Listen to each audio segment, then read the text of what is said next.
Pak Daniel ini keluarganya sudah Muslim semua bulan lalu, tapi ini belum. Ini masih di dunia sana, masih dalam Kristen. Nggak apa-apa, tapi luar biasa ini Pak Daniel ini merelakan anak-anaknya itu dalam agama Islam dan masuk pondok. Dan beliau bercita-cita nanti kalau ada rezeki istrinya dan anak-anaknya mau diumrohkan. Enggak cuman akhir-akhir ini kan saya juga sering mendengar khotbah dari ulama-ulama UAS juga. UAS, Ustadz Abdul Somad. Iya, ya intinya dakwah-dakwah mereka juga sejuk, mencerahkan segala macam. Ya. Pertanyaannya apa nih? Pertanyaannya adalah untuk menjemput hidayah itu bagaimana gitu loh. Ya.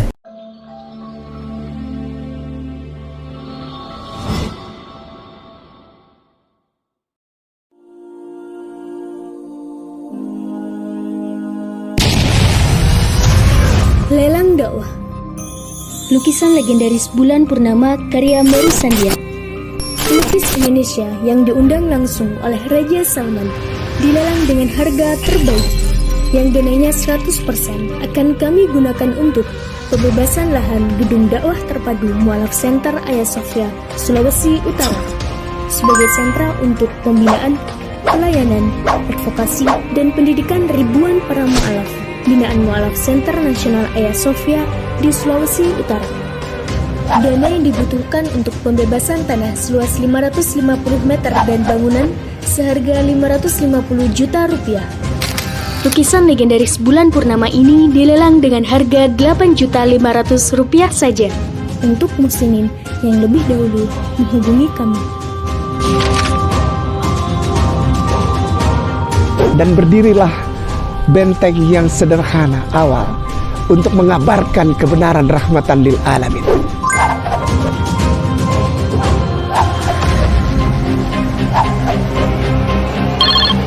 Mungkin Mbak Nani ada yang ditanyakan? Ada 1-2 pertanyaan sebetulnya. Boleh. Iya, silakan. Ke saya atau ke Terserah. saya? Ya. Silakan. Baik, untuk pertanyaan yang pertama di sini, setelah kita syahadat, itu kalau kita yang dari non-muslim masuk ke muslim, pasti akan ada adat-adat lama yang masih terbawa. Misalnya? Ya misalnya seperti doa-doa yang dulu dihafalkan, kadang kan masih ada di dalam pikiran, kadang masih setelah ini, oh pasti begini, begitu, setiap harinya di kesehariannya.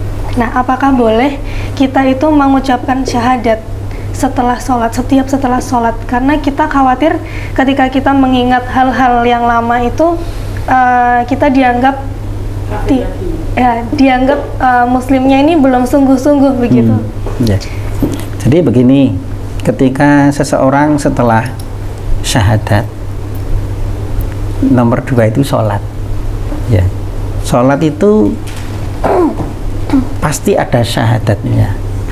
Kalau yang sholat 2 rakaat itu rakaat ketika tahiyat pasti asyhadu alla ilaha illallah wa asyhadu anna muhammadar rasulullah.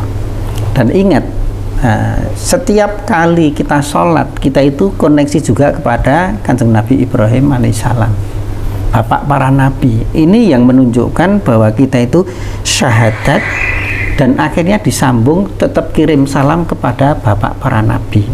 Ya. Allahumma sholli ala sayyidina Muhammad wa ala sayyidina Muhammad kama shollaita ala sayyidina Ibrahim wa ala ali sayyidina Ibrahim. Jadi memang Islamnya ketika Kanjeng Nabi Muhammad ini adalah terusan dari Islamnya nabi-nabi yang terdahulu. Bapak para nabi itu adalah Nabi Ibrahim. Jadi selalu jangan khawatir, setiap kali sholat Mbak Nami itu sudah mengucapkan syahadat. Sholat kita itu minimal 5 kali dalam sehari. Maka setiap kita sholat kita sudah syahadat, tidak usah ragu. Ya. Lama-kelamaan akan setelah sholat syahadat lagi boleh ya, syahadat berapa kali, karena setiap syahadat itu ada pahalanya. Terus dimanapun syahadat terus boleh juga. La ilaha illallah, la ilaha illallah. Di perjalanan Rabbunallah, Rabbunallah, Rabbunallah, Rabbunallah. Terus mengucapkan bahwa kita itu adalah dijaga oleh Allah, dipelihara oleh Allah, diselamatkan oleh Allah, dikasih rezeki oleh Allah, itu Rabbunallah, Rabbunallah, Rabbunallah. Gampang toh mengucapkan Rabbunallah. Nah, kalau pengen pahalanya banyak, ya di waktu-waktu yang senggang itu berzikir. Berzikir itu kalau di tempat yang sunyi, zikirnya panjang seperti baca Al-Fatihah, baca surat Al-Ikhlas, yang panjang-panjang itu bisa. Tapi kalau tempatnya rame, kalau kita bacanya panjang, zikirnya itu gampang lupa.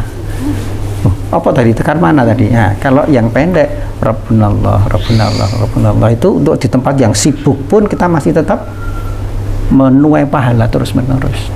Nah, jadi apa yang sampaikan dalam doa itu, kalau toh masih teringat doa-doa yang lama, sejauh tidak menyebut Yesus sebagai Tuhan, nggak masalah. Yang penting sekarang berdoanya kepada Allah.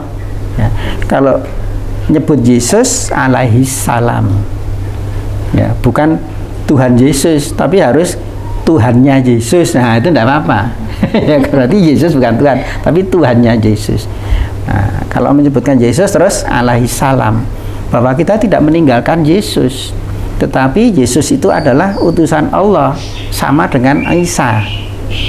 Kita sebut apa? Alaihi salam. Jadi orang Kristen ketika disebut Yesus, ya cuman Yesus diem saja. Tapi sekarang setelah kita menjadi Islam, ya, tahu bahwa aturannya apa, maka setiap orang Islam dengar Yesus, mendengar Isa, mendengar Ibrahim yang dimaksud itu, kita sebutkan alaihi salam. Ya Allah, sampaikan salamku pada beliau. Ya Allah, sampaikan salamku pada beliau. Ya Allah, sampaikan salamku pada beliau. Ini orang Islam ini lebih menghormati Yesus dibandingkan orang-orang Kristen. Ya, biasanya kan gitu Mbak ya, disebut Yesus ya diem aja kan. Kalau ada orang nyebut Yesus, diem saja kan orang Kristen. Enggak, kalau orang Islam itu kalau begitu disebut Yesus, alaihi salam, salamku padamu. Nah, ada lagi? Sebetulnya banyak pertanyaan Pak, Nggak apa-apa. nanti aja. Nggak apa, masih 20 menit lagi kalau bertanya. Ini baru jam 2 kurang 10. Memang kalau masuk Islam itu pemujaannya itu ganda. Saya berikan contoh-contoh begini. Apakah dalam doa atau penyebutan, kepercayaan saya lama itu sebut Allah. Nah, jadi fokus saja Allah. Tapi ketika jadi Muslim, Allah Subhanahu wa Ta'ala, Allah yang maha tinggi dan yang mulia. Jadi selain sebut Allah, kita telah menyebutkan penyanjungan kepada Allah. Jangankan kepada Allah, kepada Nabi pun, Isa alaihissalam. Ya, jadi pemujaan ganda. Lalu selanjutnya, kalau kepercayaan lama itu kita melakukan segala sesuatu dalam nama Yesus, tetapi kalau Islam dalam nama Allah. Nah, jadi lebih tinggi itu sebetulnya sebutan dalam nama Allah, karena dalam nama Yesus berarti kita melakukan sesuatu dan Nabi itu perantara. Tetapi kalau Islam itu langsung kepada Allah tanpa perantara. Nah, itu kehebatannya. Nah, selanjutnya ada poin ketiga. Kalau Kristen kan berdoa sembarang bahasa. Ya, kita berdoa bahasa Indonesia, kita sudah tahu bahasa Indonesia. Berdoa bahasa Indonesia atau tidak tetap kita sudah tahu. Tapi setelah masuk Islam tertambah ilmunya. Karena berdoa dalam bahasa asing. Kan bahasa Arab itu suatu ilmu. Otomatis setiap hari kita berdoa, setiap hari kita mempraktekkan ilmu itu. Itulah luar biasanya Islam. Bahasa itu adalah ilmu. Silahkan kalau mau tanya lagi apa nih? Tadi ada pertanyaan tapi udah lupa. Saking banyaknya yang mau ditanyakan tadi. Baik, baik. Iya, mungkin kalau sudah lupa, mungkin nanti ketemu lagi kapan ya. Silakan bertanya. Atau mungkin dari sebelah sana Pak Daniel. Iya. Silakan Pak Daniel. Bisa. Ini Bisa. Atau mungkin sini Pak, sini. sini Pak, mungkin Pak. Ya, mari Pak. Monggo. Nah, ini Pak Daniel ini keluarganya sudah Muslim semua bulan lalu, tapi ini belum. Ini masih di dunia sana, masih dalam Kristen. Nggak apa-apa, tapi luar biasa ini Pak Daniel ini merelakan anak-anaknya itu dalam agama Islam dan masuk pondok. Iya. Dan beliau bercita-cita nanti kalau ada rezeki istrinya dan anak-anaknya mau diumrohkan. Wah, ini kan luar biasa ini. Iya. Ini baru ketemu nih, Mbak. Coba di. Seumur hidup ini saya barusan mengenal Pak Daniel ini. Dia Kristen, merelakan keluarganya mualaf, luar biasa. Jarang itu ada. Nah, mungkin ada pertanyaan dari Pak Daniel ini.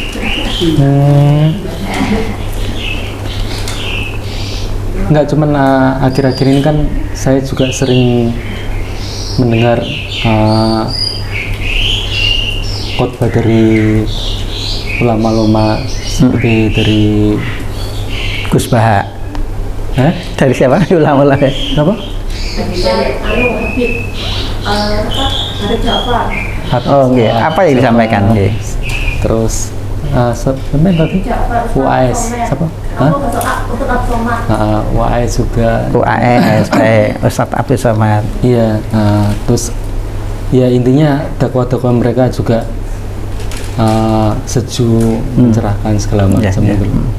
Cuman kan ya itu tadi kembali lagi ke masalah keyakinan kan, ya istilahnya kalau Tuhan sudah berkehendak kan siapapun yang dapat hidayahnya segala macam kan itu hak otoritas dari Tuhan, yang dari Tuhan gitu kan.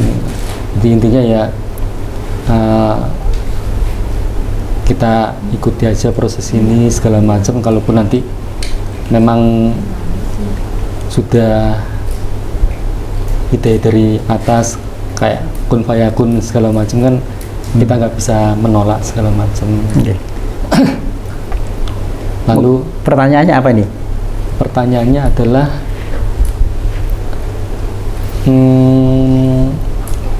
untuk menjemput hidayah itu bagaimana gitu loh. Seperti itu. Sebenarnya begini, apakah kita cuman berdiam diri aja atau harus menjemput atau bagaimana gitu kan? Itu mirip ya dengan orang mau berangkat haji. Ada orang yang percaya bahwa ya itu juga nggak salah juga ya, bahwa haji itu adalah panggilan. Dengar ya gitu ya, haji itu panggilan, haji itu panggilan. Ya yang percaya seperti itu juga nggak apa-apa. Kalau menurut saya haji itu pendaftaran. Kalau nggak daftar haji ya nggak bakalan dipanggil. Iya kan? Loh iya, kita pakai yang lebih mendekatkan. Bagaimana kan orang pengen berangkat haji. Orang pengen berangkat haji itu ya kalau nggak daftar nggak bisa. Nggak bisa. Jadi jangan lupakan bahwa haji itu panggilan menurut saya. Tapi orang boleh berbeda pendapat kan. Jadi haji itu gimana? Haji itu pendaftaran. Begitu dia daftar dia akan dipanggil. Nah, sama ketika pertanyaan Pak Daniel ini, ketika masih belum mendapatkan hidayah untuk mengucapkan syahadat, saya belum dapat hidayah. Ya memang hidayah itu lebih banyak ketika kita di dalam agama Islam. Di luar itu kecil hidayahnya. Ya nunggu hidayah tadi nggak dapat. Yang hidayah paling besar itu ketika seseorang sudah masuk Islam. Hidayah itu di situ. Nah makanya tadi di awal saya memberikan informasi kepada Mbak Nami yang barusan mengucapkan syahadat ini tadi juga sudah diceritakan juga bahwa ketika Mbak Nami ini mau konsultasi tentang Islam kepada pendetanya yang diidolakan, dia ke rumahnya pendeta. Ternyata pendetanya sudah Islam duluan. Loh itu dia ceritanya gitu ya. Mungkin tadi agak terlambat Pak Daniel waktu datang ini.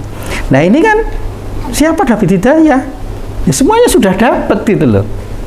Nah, saya tidak memaksa Pak Daniel, cuman saya ceritakan tadi di awal juga bahwa ayat suci Al-Quran yang tadi saya sebutkan, berapakah nilai seseorang yang semula non-muslim kemudian dia syahadat, pertama kali apa yang dia dapatkan?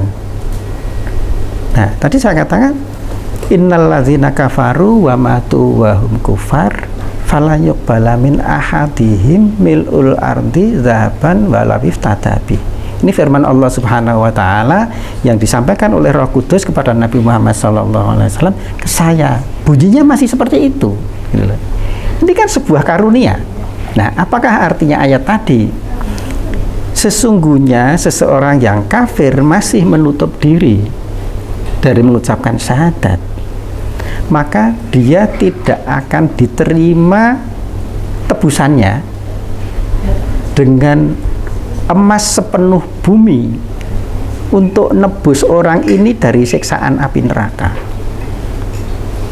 Jadi ada seseorang yang disiksa karena dia kafir, tidak mau syahadat, tidak mengakui Nabi Muhammad sebagai Rasul dan seterusnya, dia akan disiksa di api neraka oleh Allah. Dan emas sepenuh bumi untuk nebus supaya ini nggak jadi disiksa, nggak nutut. Maka ketika seseorang mengucap 2 kalimat syahadat, sebenarnya dia sudah mendapatkan nilai emas sepenuh bumi dan lebih dari itu. Nah, ini ketika seseorang baru syahadat. Mana? Ya nggak kelihatan, tapi nilainya seperti itu. Nah, nanti ketika kita sudah mulai sholat, ada lagi pahala-pahala yang sangat besar yang tidak didapatkan di luar Islam. Nah, ini merupakan satu hidayah gitu loh. Perkara nanti segera syahadat atau kapan, itu urusan masing-masing, tidak ada yang bisa memaksa. Apa pahala yang sangat besar? Misalnya begini, ada namanya sholat fajar. Sholat fajar ini sholat antara azan subuh dengan sholat subuh. Ketika sudah dikumandangkan azan Allahu Akbar, Allahu Akbar, gitu ya, azan subuh ya. Setelah selesai la ilaha illallah, kan ini kan menunggu sholat subuhnya. Nah, antara azan dengan sholat subuh ini ada waktu kita bisa sholat, namanya sholat fajar 2 rakaat. Sholat fajar 2 rakaat ini nilainya lebih besar dibandingkan bumi dengan isinya. Nah, fairnya di Islam, ketika kita sudah syahadat, ini kan masuk Islamnya Bapak mantan pendeta dan Jamumu ini kan kurang lebih 4 bulan kemarin ya, Tuan Guru ya. Nah, ini bisa mengejar pahala yang besar. Kalau orang-orang Islam yang lain bangunnya kesiangan, nggak sholat subuh, sedangkan Tuan Guru Pak Danja ini setelah azan sholat 2 rakaat, dia dapat pahalanya itu besar sekali, lebih besar dibandingkan bumi dan isinya. Tiap ba'da subuh, tiap sebelum subuh sholat fajar, ini pahalanya bisa nyalip saya kalau saya nggak melakukan hal yang sama. Gitu. Dalam bulan puasa ada satu malam namanya malam Lailatul Qadar, yang itu nilainya kita beribadah sepanjang malam itu, kalau salah satu, jadi gini, merem-mereman sajalah tiap bulan puasa, ikut tarweh, ikut tadarus sampai malam terus, jangan lewat 1 hari pun, ikut terus, pasti dapat Lailatul Qadar. Nah, Lailatul Qadar ini pahalanya lebih baik dibandingkan kita beribadah 82 tahun. Fair kan? Orang yang melakukan itu mau tarweh dan seterusnya dapat pahala besar, dapat ya. Orang Islam yang tidak melakukan itu, habis tarweh terus pulang atau nggak sholat, nggak tarweh, dia juga ketinggalan. Jadi orang yang masuk Islam baru pun itu dapat kesempatan yang sama. Nah, makanya kita sangat berlomba, fastabiqul khairat, berlomba-lombalah dalam kebaikan, supaya apa? Pahala kita ini segera masuk yang gede-gede itu, dan itu tidak ada di luar Islam. Gitu loh. Di luar Islam itu penuh pahala ketika disebut Yesus alaihissalam, Muhammad sallallahu alaihi wasallam, Ibrahim alaihissalam, Ketika ada orang azan, kita harus tirukan itu supaya dapat pahala-pahala yang besar sekali. Nah, inilah salah satu modal pengetahuan informasi bagaimana Pak Daniel ini mau menjemput hidayah yang lebih besar gitu loh. Gitu loh. Ini anunya gitu. Nah, kurang lebih gitu. Ada lagi yang ada tambahan. Pak Daniel mengungkapkan bagaimana cara menjemput hidayah. Sebetulnya hidayah sudah ada pada saat merelakan anak dan istri itu masuk Islam. Hidayah sudah di situ. Tidak mungkin Allah turun menyelma malaikat dan hei Daniel masuklah Islam. Tidak mungkin. Iya. Keluar biasaan seorang mualaf itu pada saat dia mengucapkan 2 kalimat syahadat, maka dosa sejak awal dia dilahirkan sampai sekarang diputihkan semua. Lalu ada dalil dalam Al-Quran dan hadis, seorang mualaf itu dipelihara dalam segala hal, apakah diberikan zakat dan sebagainya, dilindungi dalam suasana kerjasama antara ustadz ada tanggung jawab, membina dan sebagainya. Itu luar biasa. Baik, ada lagi yang ditanyakan? Ya, ya intinya ketika misalnya yang kecil itu juga baca apa ayat-ayat itu, kok bisa gitu anak sekecil itu bisa gitu. Sedangkan saya baca, saya lihat kok kayaknya susah gitu loh. Terus sehari harus sholat 5 kali segala macam. Jadi memang kayaknya nggak mudah kalau jadi seorang muslim itu kan harus segala macam. Jadi memang kayaknya harus siap dulu. Jadi begini, ini firman Allah ya. Balaqad yassarnal Qur'ana lidzikri fahal mimuddakir. Dan sungguh benar-benar aku Allah yassarna memudahkan kami Al-Quran. Al-Quran itu sebagai fahal mimuddakir, maka siapakah yang mau belajar. Jadi Allah bukan hanya mengatakan bahwa Al-Quran itu mudah, bukan, tapi harfu takkid, huruf takkid yang menguatkan. Wa, la itu sungguh, qad itu sungguh, dan sungguh dan sungguh benar-benar. Yasarna, bukan yasarna tapi sinnya pun ditasdid, disungguhkan lagi. Dan sungguh benar-benar aku telah mudahkan Al-Quran itu untuk belajar, untuk mengingatku. Fahal mimuddakir, maka siapakah di antara kalian yang ingin belajar? Maka anak-anak itu pun gampang. Nanti saya kirimin video anak 2 yang mungkin waktu diwawancara sama Deddy Corbuzier itu disuruh halaman berapa langsung dia baca mundur pun bisa gitu ya. Ternyata memang Al-Quran ini adalah firman ya. Saya katakan Al-Quran itu firman. Salah satu ciri firman itu meskipun dalam bentuk buku, kitab Al-Quran ya, salah satu ciri firman itu adalah bisa dihafalkan dari ujung sampai ujung. Itu bukti sudah banyak sekali. Nah, kalau buku karangan manusia itu dihafalkan bolak-balik 10 halaman aja nggak bisa, nggak ada yang bisa. Saya katakan bahkan Paus pun tidak hafal Bible itu meskipun hanya 10 halaman. Bahkan Paus mana pernah ada selama Anda di agama Kristen, ada nggak pendeta romo yang hafal 3 lembar bolak-balik, apalagi 10 lembar bolak-balik? Nggak pernah ada. Karena saya sebagai pengarang buku itu saya nggak hafal buku saya itu meskipun cuma 3 lembar bolak-balik itu nggak bisa dihafalkan. Maka salah satu ciri firman Allah ya, Al-Quran ini adalah firman Allah yang diturunkan oleh Roh Kudus kepada Nabi Muhammad dan disampaikan ke kita. Cirinya apa? Ya anak-anak kecil yang sejauh dia mau bener loh ya, gitu loh, bener. Jadi nggak sulit. Itu sudah janji Allah yang dikuatkan dengan 2 sungguh, wa laqad, dan sungguh benar-benar. La pertama itu sungguh, qad itu juga sungguh. Dan sungguh benar-benar kami telah memudahkan yassarna al-Qur'ana Quran lidzikri, untuk mengingatku, untuk berzikir, untuk dipelajari. Fahal mim muddakir, maka adakah di antara kalian yang ingin belajar? Loh, kan sudah janji Allah. Jadi sejauh Pak Daniel nanti setelah syahadat kapan terserah saja, ingin belajar saya siap membantu, ustadz-ustadz di sana juga siap membantu. Dan ketika membaca seperti ini, kalau salah ketahuan. Ada orang baca salah, tahu salah. Jadi Al-Quran nggak bisa dipalsukan. Bahasanya gini lah, lebih ekstrim. Kalau Bible sekarang ini dimasukkan ke dalam laut semua, flash disknya, softwarenya, semuanya dihilangkan.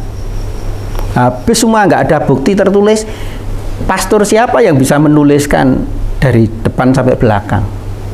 Nggak ono sing apal.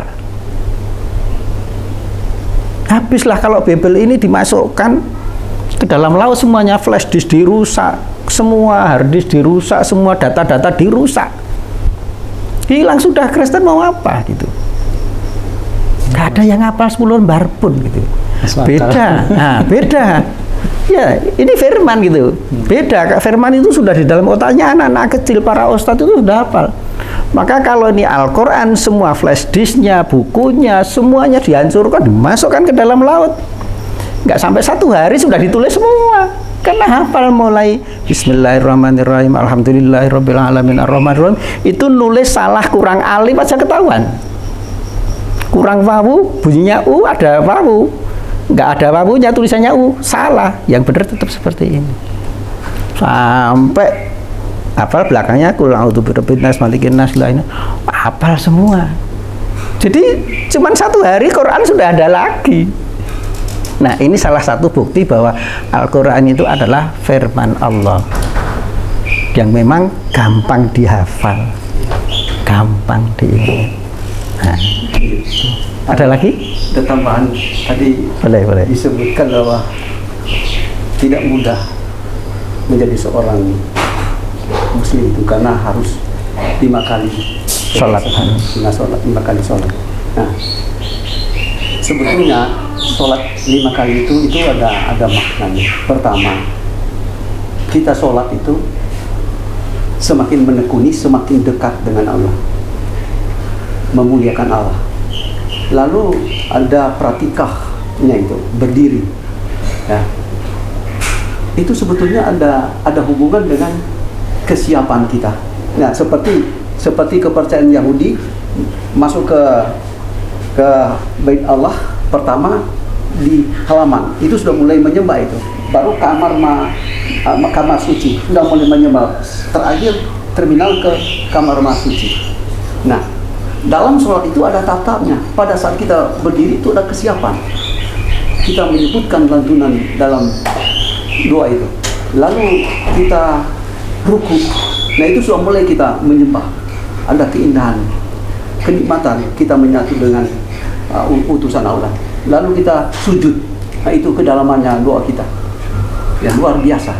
Dan kenapa kita menyebutkan bahasa Arab yang itu saja, dan itu betul-betul menyentuh, doa itu menyentuh kehidupan kita, termasuk doa keharusan, yaitu Al-Fatihah. Nah, selain kita menghafal dan kata-kata yang indah menggugahkan hati Allah Subhanahu wa Ta'ala, maka kata-kata itu akan merangkul kata-kata lain dalam bahasa Arab. Karena kalau kita belajar bahasa Arab, ada kata-kata yang kita harus ulang, dan itu yang akan menampung semua kata-kata yang kita pakai dalam komunikasi, baik dengan Allah atau dengan sesama manusia.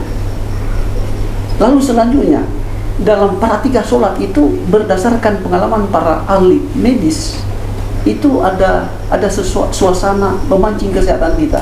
Kita berdiri, ruku, baru sujud, dan lekukan kaki kita, itu ada artinya, menguatkan jantung, peredaran darah dan sebagainya. Ada kan ada mesej itu pakai telapak kaki itu dengan stick.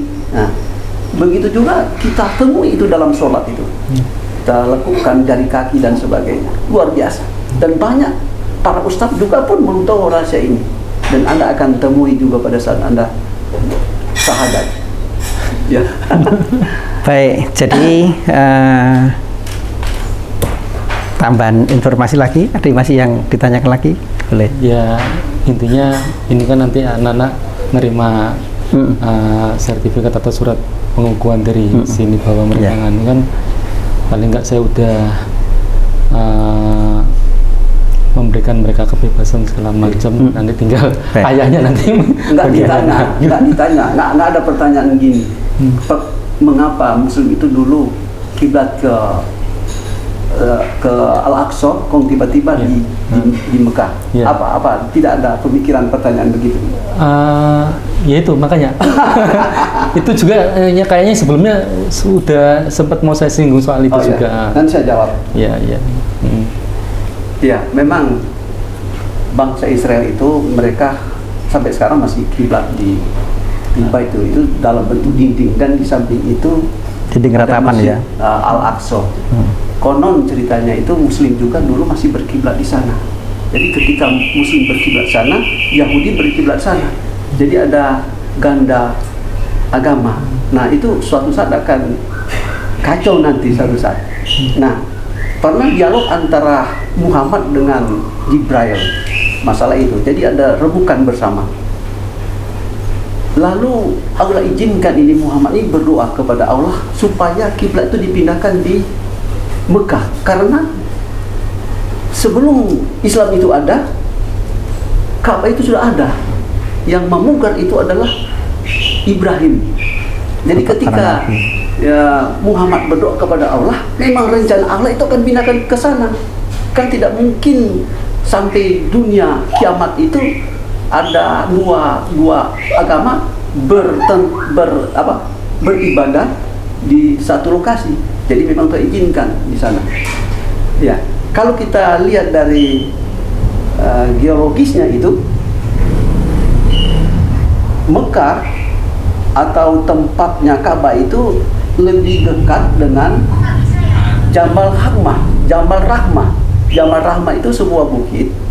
Saat manusia pertama itu melakukan dosa, lalu Allah usir mereka sehingga berpencar. Ada beberapa tahun, akhirnya seizin Allah dipertemukan di Jabal Rahmah itu. Nah, itu dekat dengan Ka'bah itu. Gitu ceritanya. Jadi izin Allah juga itu didirikan, ditempelkan batu Hajar Aswad. Ya. Baik, jadi mungkin sudah cukup panjang ini tadi ya. Mungkin Mbak ini juga mau ada acara, yang lain juga ada acara. Nanti setelah ini kita tutup, kalau masih bincang-bincang nggak apa-apa, tapi ini harus kita tutup dulu. Demikian kesimpulannya ketika tadi ditanya hidayah itu kapan cara menyongsongnya. Sudah betul sekali tadi. Ketika Pak Daniel membolehkan anak-anaknya masuk Islam, itu sudah hidayah. Hidayah kepada siapa? Ya kepada Pak Daniel itu. Ya. Nah, apakah Pak Daniel masih mengundur diri, mengelakkan diri, itu urusannya Pak Daniel. Tapi Allah sudah memberikan hidayah. Kan gitu kan? Ketika Pak Daniel ngantar ke sini, ketika tanya jawab, ketika sekarang datang lagi, ini kan sudah bentuk hidayah. Kalau nggak dapat hidayah, ya Bapak mungkin pilih kemana-mana, mungkin nemuin temennya ngopi di mana atau nonton film gitu. Tapi untuk finishnya, ketok palunya itu diserahkan kepada Bapak, bukan kepada kami. Kami hanya menuntunnya aja. Dan saya katakan tadi, hidayah itu didapat lebih banyak ketika sudah bersyahadat. Tuh, kan gitu. Baik, demikian pemirsa Ayah Sofia yang dimuliakan oleh Allah Subhanahu wa taala. Prosesi pada siang hari ini semoga mendapatkan ridha dari Allah Subhanahu wa taala.